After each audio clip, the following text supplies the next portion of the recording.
1 number প্রশ্ন। ইলতুৎমিশের মৃত্যুর পরে অভিজাতগণ সিংহাসনে বসান। সঠিক উত্তর রুকনুদ্দিন ফিরোজ শাহকে। 2 নাম্বার প্রশ্ন। রাজিয়ার সিংহাসনে বসার বিরোধিতা করেছিলেন। সঠিক উত্তর নিজামুল মুলক জুনাইদি। 3 নাম্বার প্রশ্ন। অর্ধাগ্নি হল। সঠিক উত্তর হোমাগ্নির সামনে প্রদত্ত সম্পদ। 4 নাম্বার প্রশ্ন। মগধ রাজ্যের প্রতিষ্ঠাতা হলেন। সঠিক উত্তর বিম্বিসার। 5 নাম্বার প্রশ্ন। মহাবলীপুর মের রথ মন্দিরের নির্মাণকার্য শুরু করেন কে?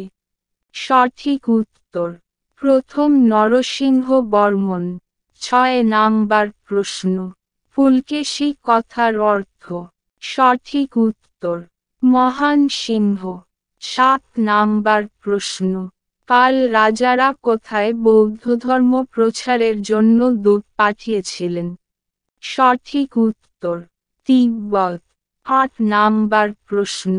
গুপ্তবংশের শেষ শক্তিশালী সম্রাট। সঠিক উত্তর স্কন্দগুপ্ত। 9 নাম্বার প্রশ্ন। ভারতের যে মন্দিরকে কৃষ্ণ প্যাগোডা বলা হয়? সঠিক উত্তর কোণার্কের সূর্য মন্দির। 10 নাম্বার প্রশ্ন। হুন আক্রমণ প্রতিহত করেন গুপ্ত সম্রাট? সঠিক উত্তর স্কন্দগুপ্ত। 11 নাম্বার প্রশ্ন। কোন দল ভারত ছাড়ো আন্দোলনকে সমর্থন করেনি?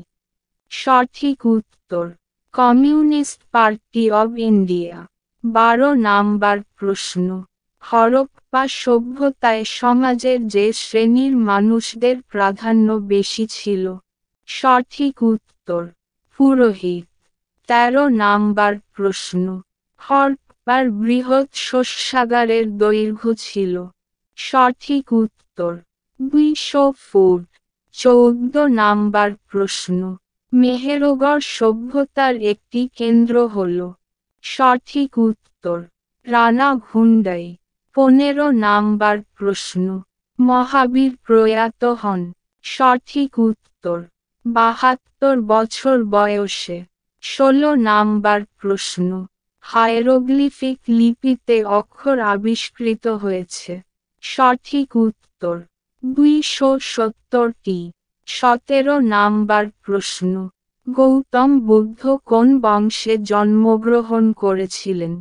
সঠিক উত্তর শাক্য। 18 নাম্বার প্রশ্ন। 4টি আর্য সত্য কি? সঠিক উত্তর সবগুলিই ঠিক। 19 নাম্বার প্রশ্ন।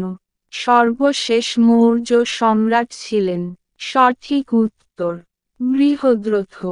20 নাম্বার প্রশ্ন। গৌতম বুদ্ধ যে অশ্বত্থ গাছের নিচে বসে সিদ্ধিলাভ করেছিলেন?